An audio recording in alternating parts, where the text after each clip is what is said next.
मंच पर मौजूद, उससे पहले रात को कांग्रेस को दिल का दौरा पड़ा, हम लोग अस्पताल ले गए, लेकिन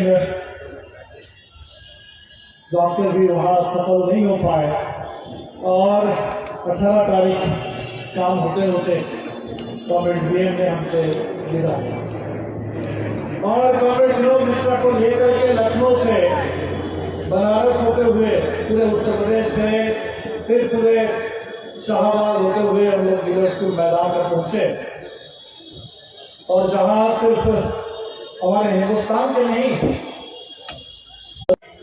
संकल्प दिवस के रूप में पूरी पार्टी मनाती है और आज भी हम लोग तो यहाँ पटना में बड़े पैमाने पर मिले हैं, लेकिन देश के और उस लड़ाई में जीत हासिल कर सके, इसके लिए संकल्प लेने के लिए हम लोग आए। कॉमरेड बीएम की जिंदगी से सीखने के लिए, प्रेरणा लेने के लिए, ऊर्जा लेने के लिए हम आए। उन्हें नहीं आ रहा ना, आप देख रहे हैं कि बहुत लंबी जिंदगी को नहीं मिली। भगत सिंह को भी बहुत छोटी जिंदगी मिली थी, कम उम्र की, उससे कुछ ज्यादा, लेकिन बस 50-51 साल की जिंदगी गवर्नमेंट थे उत्तर प्रदेश के और पढ़ने के लिए आ गए थे पश्चिम बंगाल में, दुर्गापुर में, जो हमारे देश के एक इस्पात नगरी है,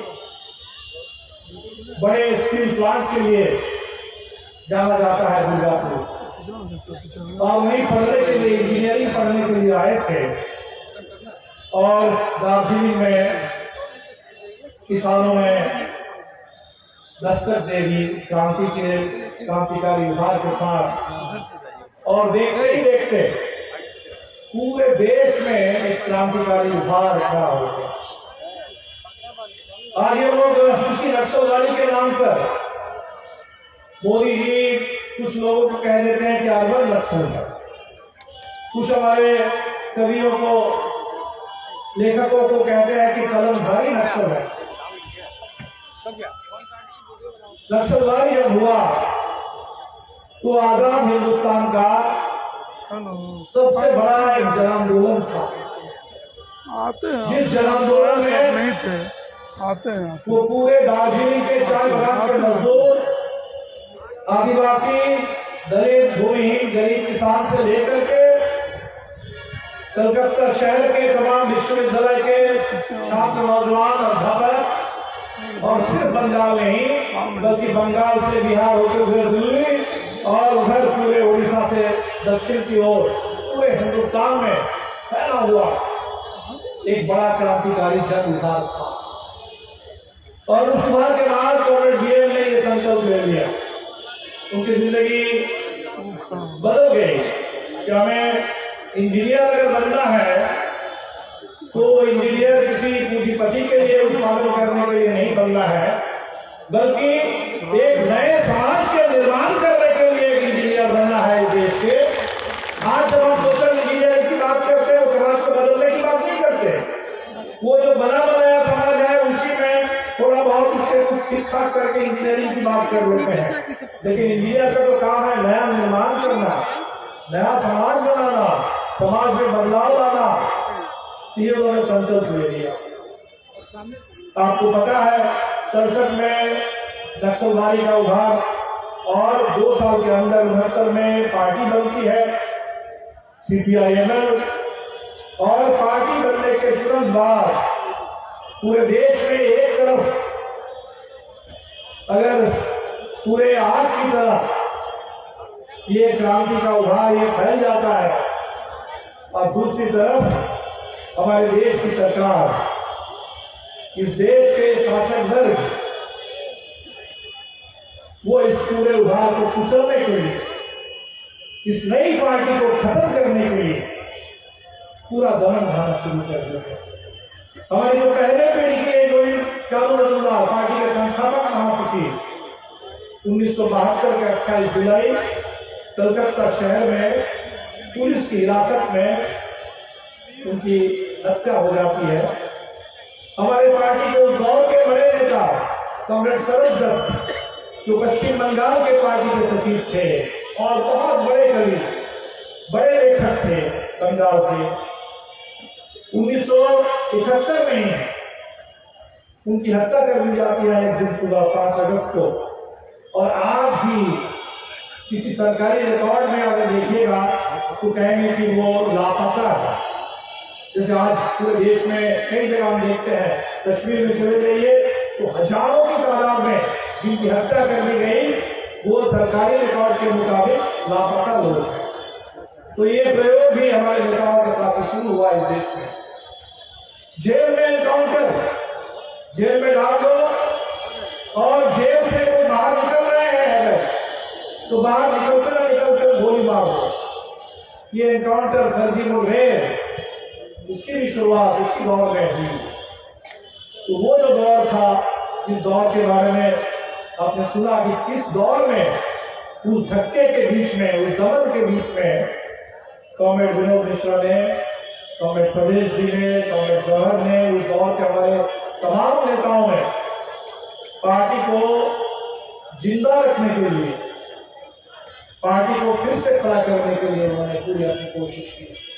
और आज इसी का परिणाम है कि भाकपा वाले आज देश के कम्युनिस्ट आंदोलन में किसी परिचय के मोहताज नहीं है। हिंदुस्तान के हर कोने में जहां भी लाल झंडा है, जहां भी दलितों की लड़ाई है, दलितों की, आदिवासियों की, मजदूरों की, दलित कुछ लोगों की आवाज जहां भी सुनाई पड़ती है, उस आवाज में हमेशा भाकपा वाले उसके साथ साथ है। तो शुरुआती जो दौर था 70 का दशक, उस दौर में पार्टी को खड़ा रखने की लड़ाई चली। और आज से 5 साल पहले इसी 18 दिसंबर को हमने आरा में, और जैसे पटना में हम मिले हैं, आरा में हमने एक क्रांति पार्क का निर्माण किया। बहुत सारे साथी उस कार्यक्रम में भी शामिल रहे होंगे। उस क्रांति पार्क में जहां मास्टर जगदीश, साथी Ram Naresh ji, Rameshwar Yadav, comrade BM, comrade Jauhar, हमारे उस दौर के तमाम नेताओं की भावमुक्ति है। ये वो दौर था पार्टी को जिंदा रखने के लिए, आगे बढ़ाने के लिए। और उसी दौर से आगे बढ़ते हुए 80 के दशक में हमने पूरे देश में लोकतंत्र की लड़ाई लड़ने के लिए इंडियन पीपुल्स फ्रंट बनाया। हमने चुनाव लड़ना शुरू किया। बहुत लोगों ने कहा कि अब हमारे भी एक चुनाव लड़ने वाली तो देश में दर्जनों पार्टियां हैं, उन्हीं पार्टियों में अब भाकपा माले, इंडियन पीपुल्स फ्रंट की भी एक पार्टी में क्या फर्क पड़ गया। लेकिन बिहार में देखा, पूरे हिंदुस्तान में देखा कि माले ने जब तय किया कि हमें चुनाव लड़ना है तो चुनाव में परिदृश्य बदल गया, फर्क आ गया। क्योंकि माले उन लोगों की पार्टी है जिनके बारे में अम्बेडकर ने कहा कि बहिष्कृत भारत, जो हाशिए पर खड़े लोग, जिनका बहिष्कार किया जाता रहा है, जिनको हमेशा खदेड़ा गया हर जगह से, समाज से, अर्थव्यवस्था से, राजनीति से, अपने तमाम अधिकारों से वंचित, वो जो वंचित समाज है, बहुजन समाज है, बहिष्कृत लोग हैं, उनकी पार्टी जब ये तय करती है कि हमें चुनाव भी लड़ना है, तो तब बिहार में देखा कि इसका मतलब होता है कि जिनका वोट लूट लिया जाता था, जिनका वोट लूट लिया जाता था, जिनके वोट पर कब्जा कर लिया जाता था, जान की बाजी लगा करके दलितों ने वोट डाला और बिहार बदल गया। कॉमरेड रामेश्वर प्रसाद आरा से सांसद बनकर के चले गए और उसके बाद दोबारा इस बिहार के अंदर किसी बूथ लूटरों की हिम्मत नहीं हुई, किसी सामंती ताकत की हिम्मत नहीं हुई कि बिहार के अंदर दलितों का वोट का लूट कर सके। या हमारे बिहार के अंदर तमाम गरीब के सामने वोट डालने का पूरा अधिकार हम। तो हमने जब चुनाव लड़ना शुरू किया तो लड़ाई वो कोई खेल नहीं था, और उस लड़ाई का मतलब है कि गरीबों की दावेदारी बढ़ाओ। गरीब आगे बढ़ेगा, वंचित लोग आगे बढ़ेंगे, तभी समाज बदलेगा, तभी देश बदलेगा। और भाकपा माले जैसे कोई कम्युनिस्ट पार्टी, क्रांतिकारी कम्युनिस्ट पार्टी के मकसद यही है हमारे अस्तित्व का और कोई मतलब नहीं है। तो हमें चालू मजदूर ने कहा था कि जनता का हित ही पार्टी का हित है, और जनता का हित अगर पूरा करना है तो जनता के हाथ में अधिकार चाहिए, और जनता के हाथ में अगर अधिकार लेना है तो हमारे सारे अधिकारों पर कब्जा करके जो बैठे हुए हैं उनको उस कब्जे से बाहर किए बगैर हमारे हाथ में अधिकार नहीं आ सकता है। तो वितरी ताकतों को भगा करके ही हमें अधिकार अपने हाथ में लेना होगा। और यही लड़ते लड़ते 80 के दशक में, 90 के दशक के शुरू में आपने देखा कि बिहार में, झारखंड में पार्टी कैसे आगे बढ़ी। फिर हमने कहा कि कॉमरेड वीएन ने उसी दौर में हमें आगाह किया कि देश में एक बहुत खतरनाक विचार, एक बहुत खतरनाक प्रवृत्ति हमारे समाज में, देश में, राजनीति में पनप रही है। और उन्होंने कहा कि सांप्रदायिक फासीवाद। एक हमने देखा कि आर्थिक नीति देश की बदल गई। नरसिम्हा राव प्रधानमंत्री थे, मनमोहन सिंह वित्त मंत्री थे, और देश में नई नीति आई, निजीकरण, उदारीकरण और भूमंडलीकरण। तो निजीकरण का मतलब क्या? ऐसा तो नहीं है कि हमारे देश में कोई निजी क्षेत्र नहीं था, वैसा तो नहीं है कि कोई टाटा बिरला नहीं थे, ऐसा नहीं है कि कोई पूंजीपतियों के सामने कोई मौका कम था। निजीकरण का मतलब हुआ कि जो कुछ भी उनको, अगर तुम एक कारखाना दोगे वो 10 कारखाने पर कब्जा करेंगे, और उसी रास्ते से आज ये अदानी आ गया है, जिसको हिंदुस्तान का हर हवाई अड्डा चाहिए, हिंदुस्तान का हर बंदरगाह चाहिए, हर रेलवे स्टेशन चाहिए, हर कोयला खदान चाहिए, देश की पूरी अर्थव्यवस्था, खेती बाड़ी, सब कुछ। दूसरा हमने क्या देखा? दूसरा हमने देखा कि उसी दौर में देश की विदेश नीति बदल गई। जिस समय बांग्लादेश हो रहा था 1971 में, भारत पाकिस्तान के बीच में युद्ध हो रहा था, बांग्लादेश की मुक्ति के लिए लोग, पूरे दौर में बांग्लादेश बना। अमेरिका को इस पूरे एशिया के हिस्से में हमने एक हद तक पीछे धकेला। लेकिन जब सोवियत यूनियन खत्म हो गया, हमने देखा कि हिंदुस्तान के शासकों ने तय कर लिया कि अब हमें तो बस अमेरिका का पिछले गुजर जाए, अमेरिका के साथ मिलकर चलना, अमेरिका जैसे चाहे वैसे हिंदुस्तान को चलाना है। और वही करते करते आज हम कहां पहुंचे हैं? फिलिस्तीन में, गाजा पट्टी में, छोटे से इलाके में जहां 25 लाख लोग हैं, और पिछले 7 अक्टूबर से अभी तक 18,000 से ज्यादा लोग मार दिए गए। बमबारी हो रही है लगातार। बच्चे, महिलाएं, बुजुर्ग लोग अस्पताल के अंदर, एम्बुलेंस के अंदर, लेखक, कवि चुन चुन करके मारा जा रहा है निशाने पर लेकर के। तो लग रहा है कि ये लोग खत्म हो जाएंगे तो कौन मान करेगा फिलिस्तीन? अब समझ लीजिए, जिस समय अंग्रेज हमारे देश में राज कर रहे थे, जब वो दावा कर रहे थे कि अंग्रेजों का जो साम्राज्य है वहां सूरज कभी डूबेगा नहीं, तो वो हमारे देश में जालियांवाला बाग कर रहे थे। वो हमारे देश में आंदोलन को कुचलने के लिए निहत्थे लोगों को हजारों की तादाद में गोली मारकर हत्या कर रहे थे। आज वही चीज हम अमेरिका के और इजराइल के सामने, पूरे एशिया में दूसरा और देश नहीं मिलेगा इजराइल के साथ खड़ा होकर। कोई और देश नहीं दिखेगा अमेरिका के साथ इस तरह से खड़ा हुआ। आप जाकर के बड़े मुश्किल से अभी यूनाइटेड नेशंस में जो आखिरी बार प्रस्ताव पारित हुआ, तो वहां भारत ने कहा कि हाँ युद्ध रुकना चाहिए। आज हमारी जो विदेश नीति है, ये उसी 30 साल से बढ़ते बढ़ते, जो राहुल गांधी जी ने भी कहा कि आप कमजोरों के साथ नहीं, आपकी नीति क्या है कि जो सताने वाले लोग हैं, उत्पीड़न करने वाले जो लोग हैं, हिंसा थोपने वाले जो लोग हैं, जान लेने वाले जो लोग हैं, आप उनके साथ खड़े हो जाएंगे और उत्पीड़ितों के खिलाफ खड़े हो जाएंगे। ये हमारी विदेश नीति है।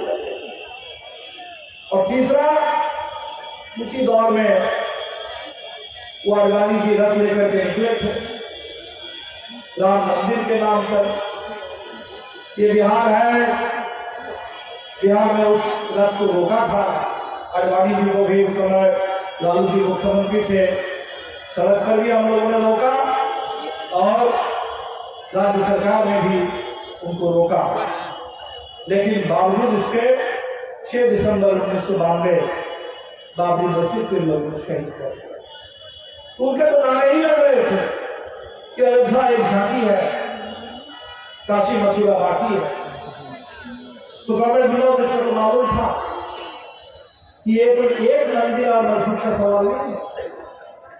ठीक जैसे एक कारखाने से कोई अदानी संतुष्ट होने वाला नहीं है, कोई पूंजीपति संतुष्ट होने वाला नहीं है, उसको मुनाफे का पूरा पहाड़ चाहिए, पूरे मुनाफा की संपूर्ण लूट चाहिए। तो बिल्कुल उसी तरह से ये जो सांप्रदायिक उन्मादी ताकतें हैं, क्योंकि दरअसल उनके लिए कोई एक मंदिर का सवाल नहीं है, वो पूरे देश को बदल देना चाहते हैं, पूरे समाज को बदल देना चाहते हैं। और इसीलिए वो जो कानून बना था 1991 में, कानून एक बना था कि चलो अयोध्या एक अपवाद है, राम मंदिर का जो झगड़ा है उसको हम कोर्ट के जरिए देखेंगे और बाकी हिंदुस्तान की आजादी के दिन 1947 के 15 अगस्त जो भी हमारे उपासना का, पूजा का, चाहे वो मंदिर हो, मस्जिद हो, गिरजा हो, गुरुद्वारा हो, जहां जैसे था वैसे रहे।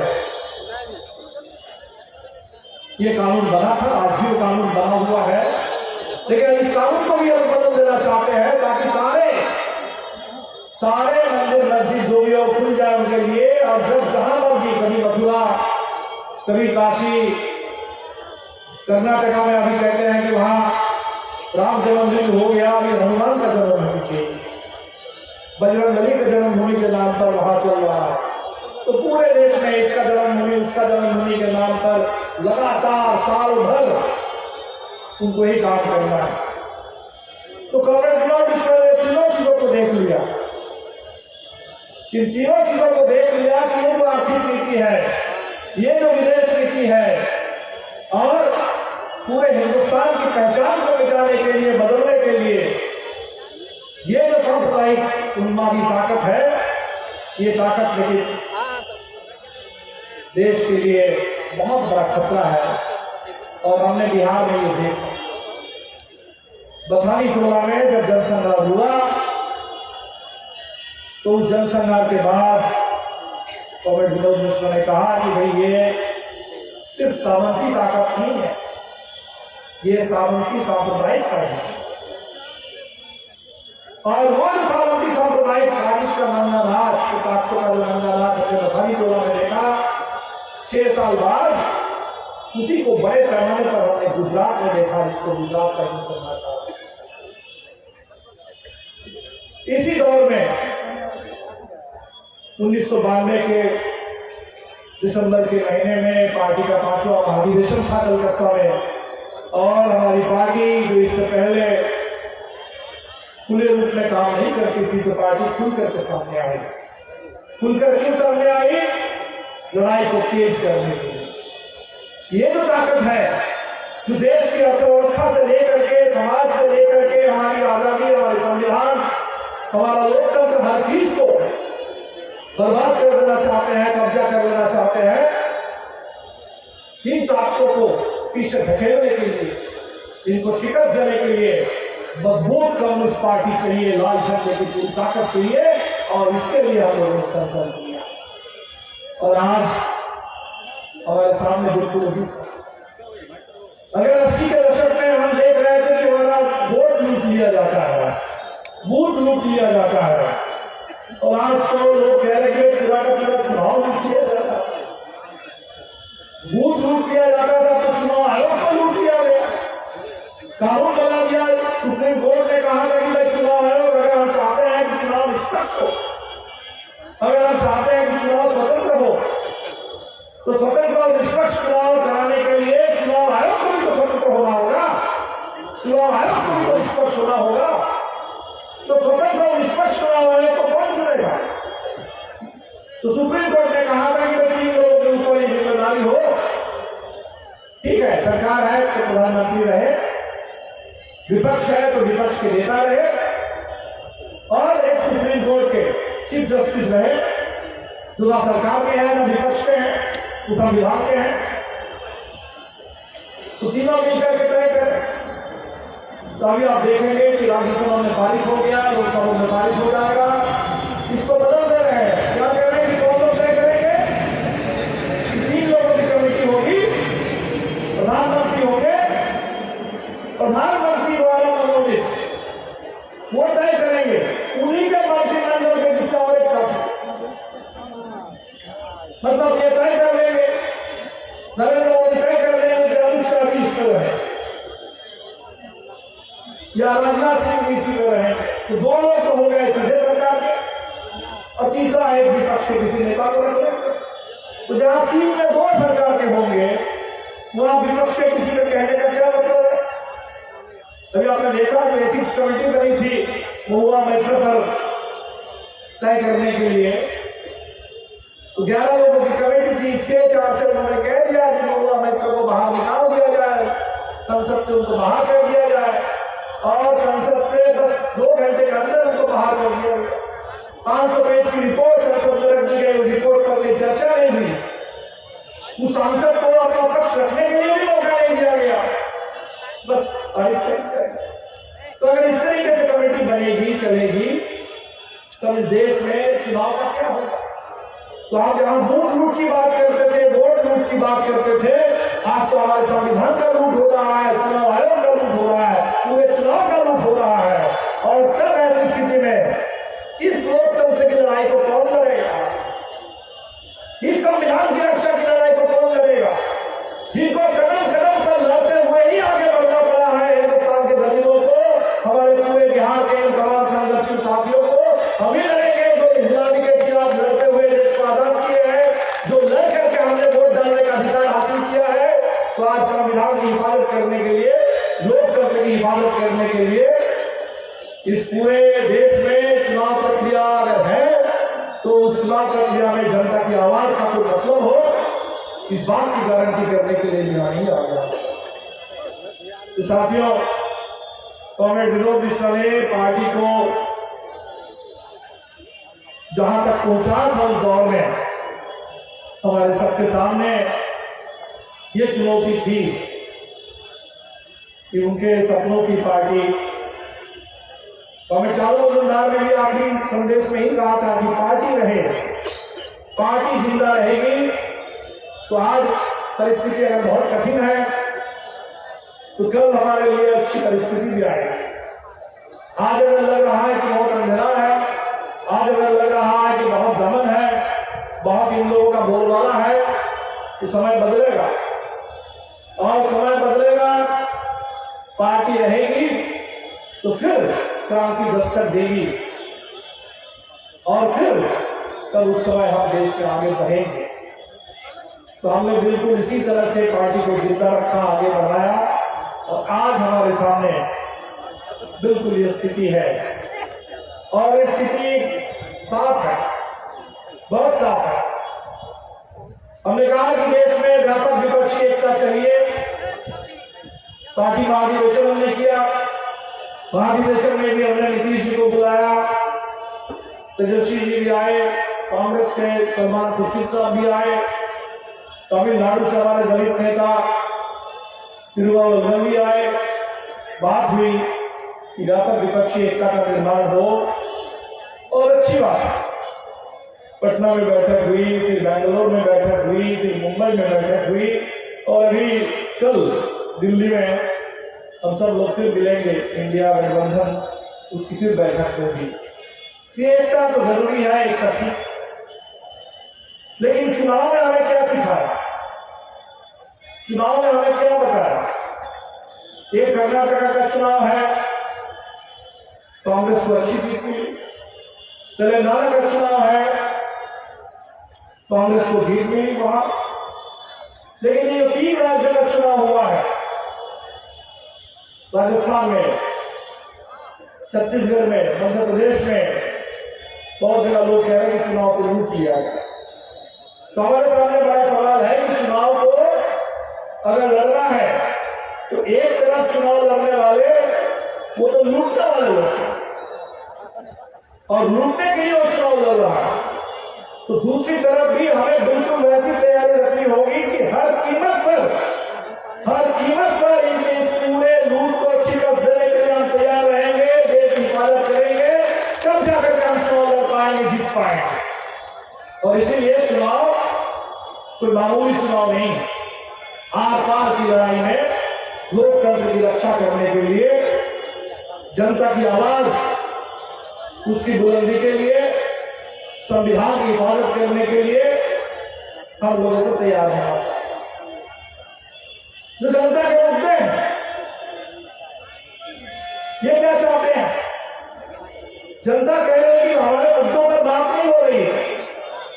किसानों ने कहा, किसानों के लिए मुद्दे थे कि हमें फसल की सही कीमत मिले, एमएसपी मिले, हमारे ऊपर जो कर्ज का बोझ ठोक दिया गया, लाभ दिया गया, किसान आत्महत्या कर रहे हैं, वो कर्ज का बोझ समाप्त हो, कर्ज से हमें मुक्ति मिले। तो किसान मांग रहे थे एमएसपी, किसान मांग रहे थे कर्जा मुक्ति। मोदी जी ने क्या किया? कोरोना के दौर में उन्होंने नारा दिया कि आपदा को अवसर में बदल जाओ, और उन्होंने अवसर ढूंढ लिया। यही मौका है, यही मौका है। किसान परेशान है, पूरा देश परेशान है कोविड को लेकर के। इसी समय 3 कानून बना दो और पूरी खेती को अदानी के हाथ में, अंबानी के हाथ में दे। लड़ करके किसानों ने कम से कम थोड़ा एक हफ्ते पीछे ढके, लेकिन वो मुद्दा रह गया। इसी कोरोना के दौर में उन्होंने तय कर लिया कि हिंदुस्तान के मजदूरों को भी अधिकार मिला हुआ। हिंदुस्तान के मजदूरों को थोड़ा बहुत अधिकार था कि इंजन बनाने का हक है। 8 घंटा काम करेंगे 24 घंटे के दिन में, 8 घंटे का श्रम दिवस है। और ये कब बना? ये कानून कब बना? आजादी से भी पहले। और हम लोग कहते हैं कि बाबा साहब अम्बेडकर ने संविधान लिखा, सिर्फ संविधान नहीं लिखा। संविधान लिखने से पहले जब महाराष्ट्र में उस समय उनकी एक पार्टी होती थी, उस पार्टी का नाम था इंडिपेंडेंट लेबर पार्टी, मजदूरों की पार्टी थी। और उस पार्टी के साथ उन्होंने लक्ष्य रखा है कि पूंजीवाद और ब्राह्मणवाद ये दोनों मिले हुए हैं और किसी एक के खिलाफ अकेली लड़ाई नहीं हो सकती है, दोनों के खिलाफ मिलकर के लड़ना होगा, पूंजीवाद और ब्राह्मणवाद के खिलाफ। ठीक जैसे हम लोगों ने भी कहा कि ये ब्राह्मणवाद और सामंतवाद, पूंजीवाद, ये सबको एक साथ लेकर के लड़ना होगा। उसी दौर में ये सारे कानून बने, ट्रेड यूनियन करने का, ट्रेड मजदूरों को समय पर वेतन मिले, वेतन पाने का, 8 घंटे के श्रम दिवस का। अब इन कानूनों को भी बदला जा रहा है और क्या ला रहे हैं? श्रम कोड। श्रम कोड का मतलब क्या है? श्रम कोड का मतलब है कि मजदूर गुलाम रहे।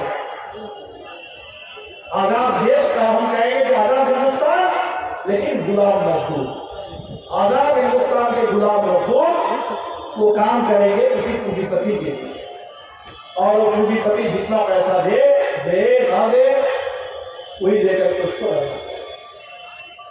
अभी 2 दिन पहले हमें दिल्ली में जो हमारा केंद्रीय कार्यालय है, वहां आप सबको पता है कि उत्तराखंड में एक सुरंग में बहुत सारे मजदूर फंसे हुए थे, 41 मजदूर। हमारे बिहार के भी 5 मजदूर थे 41 में। भोजपुर से थे, रोहतास से थे, बांका से थे, मुजफ्फरपुर से थे, छपरा से थे।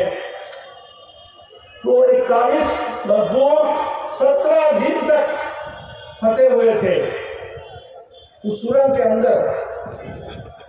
और पूरे देश में पूरा हमारा जो मीडिया है वो उस समय क्रिकेट के विश्व कप को लेकर के मशहूर था। राज्य में चुनाव हो रहा है, चुनाव को लेकर मशहूर। और अंततः चुनाव मजदूरों को अच्छी बात है कि हम लोग बचा सके, लेकिन कैसे? किसी मशीन से नहीं। वो हमारे ही देश के 12 मजदूर जो हाथ से खुदाई करते हैं, थोड़े बहुत औजारों से खुदाई कर लेते हैं, खदान का वो खुदाई करने का वो तरीका वो हुनर उन्हें मालूम है।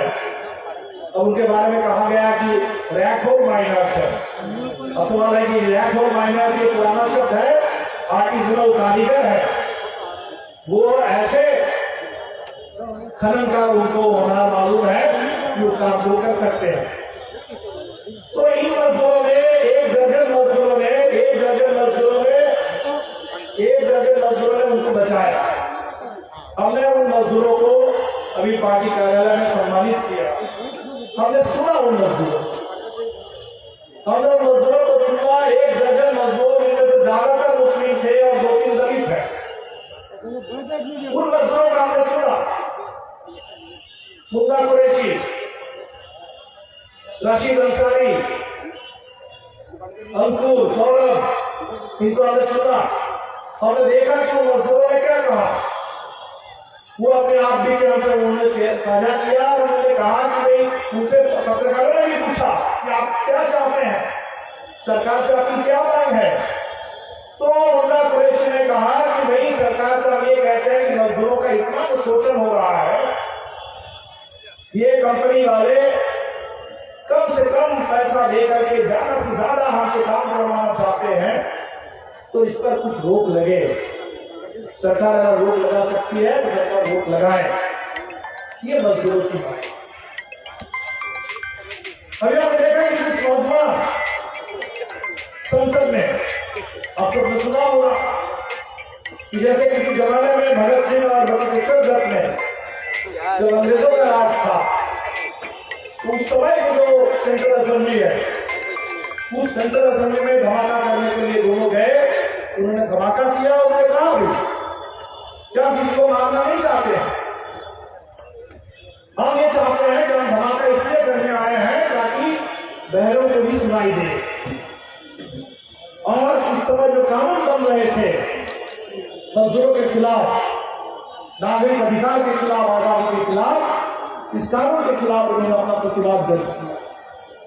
हमने देखा कि अभी फिर 2 देश के नौजवान संसद के अंदर वो पूरा बंदी रंग का, वहां पीले रंग का वो पूरा धुआं दिखाई दिया, लाल रंग का धुआं दिखाई दिया संसद के बाहर। ये कौन लोग थे? 4 देश के नौजवान। कौन नौजवान है? हमने सुना कि एक नौजवान है लखनऊ से, सागर शर्मा, ई रिक्शा चलाते। एक नौजवान थे मनोरंजन, कर्नाटका से, इंजीनियरिंग किए हुए हैं, नौकरी नहीं मिली, घर की खेती में हाथ बढ़ाते हैं। तो 2 नौजवान संसद के अंदर और 2 संसद से बाहर। संसद से बाहर का नीलम आजाद, हरियाणा से, 40 के आसपास शायद उनकी उम्र है। उनके पास ढेर सारी डिग्रियां हैं, नकली डिग्री नहीं, जिसका सर्टिफिकेट नहीं दिखा सकते, असली डिग्री है, लेकिन नौकरी नहीं मिली। और एक अमन शिंदे, महाराष्ट्र से, एक भूमिहीन परिवार का दलित नौजवान, क्या चाहता था कि सेना में मौका मिले तो मैं सेना में काम करूं, सेना में भर्ती होना चाहता था। लेकिन इन्होंने क्या कर दिया? ठीक जैसे किसानों का मुद्दा, ठीक जैसे मजदूरों का अधिकार को छीन लिया। सेना में भर्ती होने वाले नौजवान, उनके साथ भी जबरदस्त धोखा हुआ। अग्निवीर 17.5 से 21 साल के नौजवान वो सेना में शामिल हो पाएंगे, लेकिन सिर्फ 4 साल में। ये अमोल शिंदे के लिए अब सेना में भर्ती होना संभव नहीं है, उनकी उम्र ज्यादा हो चुकी। इन नौजवानों ने जब ये सवाल उठाया कि भाई ये बेरोजगारी खत्म करो, मुद्दा है बेरोजगारी, मुद्दा है कि हमारी जो आवाज है इसको दबाओ, हमारी बात सुनो, मुद्दा है लोकतंत्र, ये तानाशाही नहीं चलेगी। तो हमने देखा कि नौजवानों को अभी जेल में डाल दिया गया, आतंकवाद विरोधक कानून यूएपीए उनके ऊपर थोप दिया गया। ये भाजपा वाले आपको टेलीविजन पर नजर आएंगे, टेलीविजन पर जब इतिहास की किताब को बदल देते हैं तो हम देखते हैं कि कभी कभी भगत सिंह का नाम ले लेते हैं कि पुराने इतिहास के किताबों में भगत सिंह को आतंकवादी बताया गया था, जबकि भगत सिंह देशभक्त थे। तो भगत सिंह को आतंकवादी बताया गया था, देशभक्त थे, इसलिए हम इतिहास को बदल रहे हैं। आप क्या कर रहे हो? भगत सिंह के रास्ते पर चल करके जो कुछ नौजवान वहां अगर उन्होंने धमाका किया है, धमाका भी नहीं हुआ, धुआं, बिना धमाके का धुआं, वो ये चाहते थे कि बेरोजगारी पर बात हो, तो उन्हीं नौजवानों को आप आतंकवादी बता करके जेल में डाल रहे। तो आज ये जो पूरे देश के सामने परिस्थिति है, तो गठबंधन तो जरूरी है, लेकिन गठबंधन से भी ज्यादा जरूरी है जमीन पर जनता की बोलबंदी, जनता का आंदोलन, जनता की आवाज, और इसके बगैर हम लेकिन लड़ नहीं पाएंगे। तो हम ये चाहते हैं बिहार, लोग कहते हैं कि बिहार का मॉडल यही है। बिहार का मॉडल सिर्फ ये नहीं है कि समय समय पर गठबंधन बनता है। बिहार का मॉडल है कि समय समय पर और हमेशा ऐसा आंदोलन खड़ा होता है बिहार की धरती से, 74 का आंदोलन खड़ा होता है तो देश का आपातकाल खत्म होता है। इस बिहार से भोजपुर का आंदोलन खड़ा होता है तो सामनबाद उस पूरा किला ढह जाता है समझतियों का। इस बिहार से अगर नौजवान आवाज देते हैं तो पूरे देश के अंदर छात्र नौजवानों की गोलबंदी होती है। बिहार से आवाज उठती है महिलाओं के सम्मान के लिए, आजादी बराबरी के लिए, पूरे देश भर में आवाज जाती है। पूरे बिहार से अगर पूरे अरमानी के रथ को रोका जाता है तो पूरे देश में ये संकल्प बनता है कि हम देश के अंदर सांप्रदायिक ताकत को पीछे धकेल देंगे, शिकस्त देंगे। यह है बिहार। इस राजनीतिक संकल्प का नाम है बिहार। इस राजनीतिक आंदोलन की ताकत का नाम है बिहार।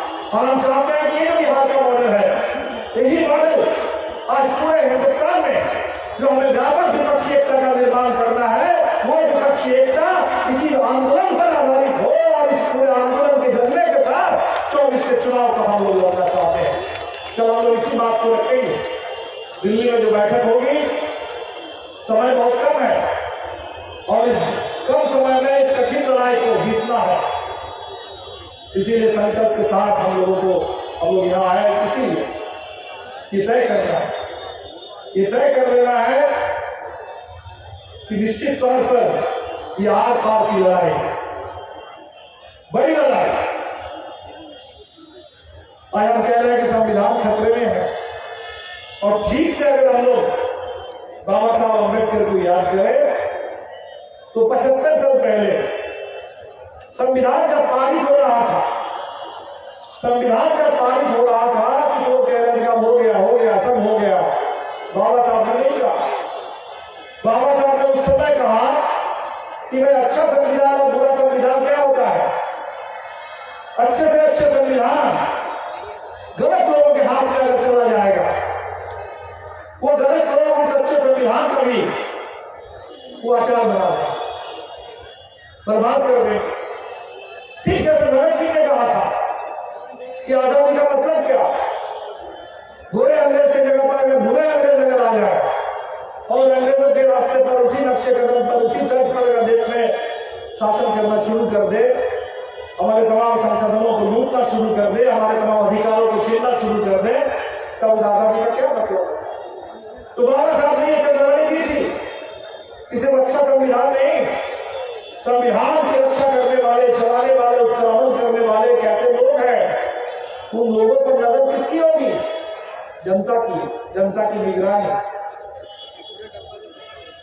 आज जो कबल आप मुझे बता रहे थे, ये जो हिंदू राष्ट्र करना चाहते हैं, भाई हम हिंदुस्तान के लोग हैं तो हिंदुस्तानी हैं, भारतीय हैं, भारत के लोग हैं तो भारतीय हैं। मैंने उसी दौर में कहा कि अगर भारत में ये हिंदू राज कभी यथार्थ बनेगा तो देश के लिए सबसे बड़ी, वो जो उत्तर प्रदेश के स्कूल में बच्चों को पढ़ाने वाली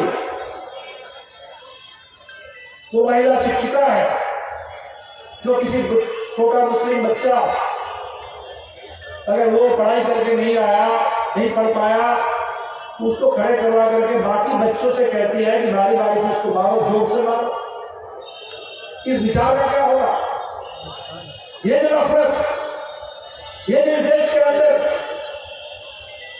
अभी मध्य प्रदेश में चुनाव हुआ, चुनाव के बाद नए मुख्यमंत्री आए मोहन यादव, नया फरमान क्या जारी हुआ कि खुले में अंडा भी नहीं बेच सकते। अब बताइए, शुरू हुआ बीच से गाय का मांस, ये भी कोई कानून का सवाल नहीं है, किसको क्या खाना है नहीं खाना है, संविधान ने सबको आजादी दी है, क्या कपड़ा पहनना है नहीं पहनना है, किस भाषा में बात करनी है, किससे प्यार करना है, कैसे करना है, सब कुछ संविधान ने आजादी दी है। ये आरएसएस को तय करने के लिए, इसमें दखलंदाजी करने के लिए, इसमें मॉरल पॉलिसी करने का किसी ने अधिकार नहीं दिया। लेकिन वहां बीच से शुरू हुआ था, वो जो उत्तर प्रदेश में रात में 12 बजे हत्या करके मॉब लिंचिंग का जो सिलसिला शुरू हुआ, वो आज यहां पहुंचा है कि आज मध्य प्रदेश में इस जाड़े में बॉयल अंडा भी कोई बेच रहा है सड़क पर ठेला लगा करके, वो भी गलत है। अब सोच लीजिए बात जा कहां रही है। अभी कानून बन रहा है देश में कि अगर किसान आंदोलन करेगा तो उसको कहा जाएगा कि आपसी अपराध है, मजदूर आंदोलन करेगा, हड़ताल करेगा अपनी मांग के लिए, और उससे अगर किसी अदानी को, किसी अंबानी को, किसी टाटा को, किसी बिरला को थोड़ा बहुत अगर नुकसान हो जाए तो ये हो जाएगा कि अपने देश के खिलाफ आर्थिक आतंक फैलाए, अपराध किया। अगर ये कानून बनेगा देश में तो देश के सारे मजदूर आतंकवादी हो जाएंगे, सारे किसान आतंकवादी हो जाएंगे। तो ये जो पूरे देश पर हमला है, राजनीति से भी इसको शिकस्त देना है, चुनाव में भी रोकना है, और समाज में, राज और समाज दोनों जगह से, दोनों मोर्चे पर इन ताकतों को हमें देश के अंदर कदम शिकस्त देंगे। और इसीलिए हमने कहा कि लड़ाई लंबी है, इसीलिए हमने कहा कि इस लड़ाई को निर्णायक बनाने के लिए पूरे हिंदुस्तान, जो लोग कहते हैं कि बिहार मॉडल, इसलिए कहते हैं कि लोगों को पता है कि बिहार के अंदर वो ताकत है जिस ताकत ने जनसंघारों को धक्का बताते हुए, निजी सेनाओं को धक्का बताते हुए, बाके बखानी झेलते हुए वो आगे बढ़ते रहे हैं और अपने वोट के बल पर ये आपको बदलते रहे हैं। और इसी ताकत की जरूरत है। साथियों, हम लोग संकल्प लेने के लिए आए हैं, संकल्प लेकर के जाएंगे। और जो केंद्रीय कमेटी ने हमारे बीच में दो बड़ा कार्यभार, एक कार्यभार क्या है, एक कार्यभार है कि कम्युनिस्ट पार्टी को मजबूत करो, कम्युनिस्ट पार्टी को मजबूत करो। कम्युनिस्ट पार्टी को मजबूत करने का मतलब क्या है? कम्युनिस्ट पार्टी को मजबूत करने का मतलब है कि सबसे गांव में, मजदूरों के मोहल्ले में, झुग्गियों में, जहां वो पार्टी है जमीन पर गरीबों के बीच में, वो पार्टी मजबूत हो। दिल्ली का ऑफिस, पटना का ऑफिस, जिले के मुख्यालय का ऑफिस वो ठीक है, उसको भी मजबूत करना है।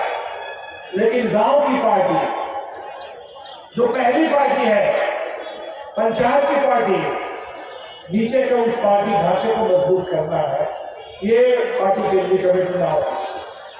दूसरा क्या कहा कि बिल्कुल पार्टी को हम मजबूत करेंगे, हमें लड़ना है हर कीमत पर, जान की बाजी लगाकर, हर जोखिम उठाकर, अंत तक हमें लड़ना है।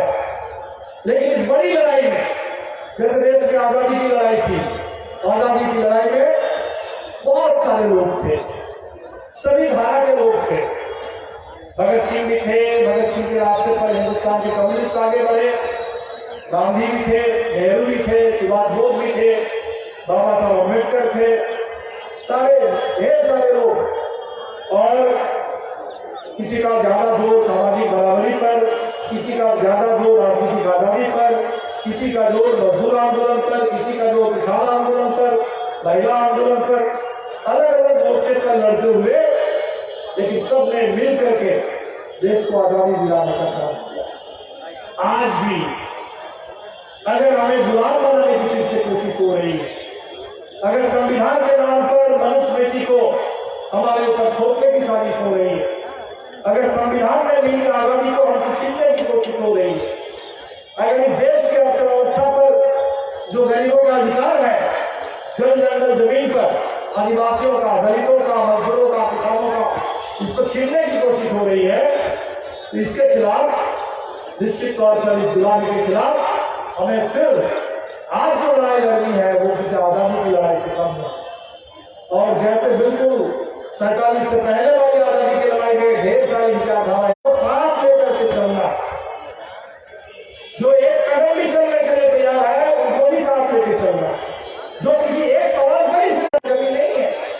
बोलने वाले लोग साहस के साथ इस देश में फादर स्टैंड स्वामी है, 80 साल के बुजुर्ग आदिवासियों के बीच में शांति की बात करते थे, उनके विस्थापन के खिलाफ संघर्ष करते थे, जेलों में बंद आदिवासियों की रिहाई के लिए लड़ते थे, लेकिन उनको फर्जी मुकदमों में फंसा करके लाठी से उठा करके पुणे में जेल में डाल दिया गया। और उन्होंने कहा कि अगर इस सच के लिए अगर हमें बड़ी कीमत चुकानी है, अगर जिंदगी जाएगी तो जाएगी, तो सच के लिए लड़ने वाले लोग, ऐसे तमाम लोग इस देश में रहे हैं, हजारों साल से रहे हैं, और आज भी ऐसे लोगों के बल पर ही हम कहते हैं कि हिंदुस्तान में कभी भी ये फांसीवादी ताकतें, ये तानाशाही की ताकतें, ये बर्बादी की ताकतें इस देश पर हावी नहीं हो सकती है। इन ताकतों को हिंदुस्तान हम निश्चित तौर पर हरगिज़ हम शिकस्त देंगे, और इस देश के अंदर आजादी, इस देश के अंदर हमारी बराबरी की संघर्ष, इसको हम निश्चित तौर पर जीत की मंजिल तक पहुंचाएं। ये दोनों काम साथ साथ करना है, अपनी पार्टी को मजबूत करना और पार्टी के साथ जितने सारे लोग, जितने चाहे अलग अलग विचार के लोग हों, अलग अलग मोर्चे पर लड़ने वाले लोग हों, अलग अलग ढंग से लड़ने वाले लोग हों, तो तमाम लोगों के साथ व्यापक मोर्चाबंदी, व्यापक एकता का निर्माण, और सब लोग मिलकर के देश में तानाशाही के खिलाफ लोकशाही की जंग हमें लड़ना है और जीतना है। इस कठिन लड़ाई के लिए हम सब लोग इसके सिपाही हैं। आज 18 तारीख को इस गाने के बीच में भी आप सभी दूर दराज से साथी आए हैं, और जैसे स्वदेश जी ने कहा कि लौट करके जाएंगे, तो पार्टी ने एक सप्ताह का कार्यक्रम दिया कि 18 तारीख शुरू करके वो जो संकल्प पत्र है जिसको हमने पढ़ा, हर गांव में जरूर बैठक हो, लौट के जाएंगे तो हर पार्टी शाखा की बैठक हो, लौट के जाएंगे तो हर लोकल कमेटी की जरूर बैठक हो, और इस पूरे रास्ते पर पूरी पार्टी को हम लोग बुलंद करेंगे।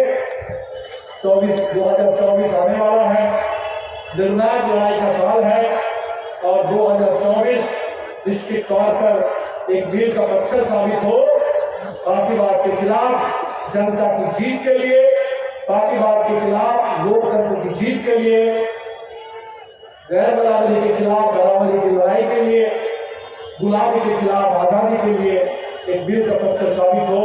इसी उम्मीद के साथ और विश्वास के साथ आप तमाम साथियों को लाल सलाम, इंकलाब जिंदाबाद।